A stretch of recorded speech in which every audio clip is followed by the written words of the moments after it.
სახლში კონფლიქტებია, ხოლო ბიზნესში მხოლოდ წარუმატებლობა. თქვენი მეუღლე არ უჭერს მხარს თქვენს იდეებს, ხოლო კლიენტები უარს ამბობენ გარიგებებზე. ოჯახური პრობლემებისგან გამოწვეული სტრესი მთლიანად გითავისუფლებთ ენერგიას ბიზნესის გასაკეთებლად. ძალიან კარგად გესმით, რადგან ოდესღაც მეც თქვენს ადგილას ვიყავი.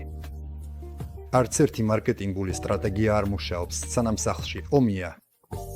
შეუძლებელია ბიზნესში წარმატების მიღწევა, როცა თქვენი ოჯახი ან ურთიერთობები დანგრეულია. ოჯახური კონფლიქტები წარმოქმნის ტოქსიკურ სტრესს, რომელიც ბლოკავს თქვენს აზროვნებას, კლავს ხარიზმას და აფუთხობს ფულს. ხოლო ჰარმონიული ოჯახი ეს არის უძლიერესი ენერგიის წყარო, რომელიც იზიდავს ფულს, კეთილდღეობასა და წარმატებას. ჩემი უფასო მასტერკლასი, რომელზეც რეგისტრაციას აღწერილობაში მოცემულ ბმულზე დაწკაპონებით გთავაზობთ, გასწავლით თუ როგორ უნდა ააწყოთ ჰარმონიული ურთიერთობები, რაც თავის მხრივ თქვენი ბიზნესის ძლიერ საფუძვლად იქცევა.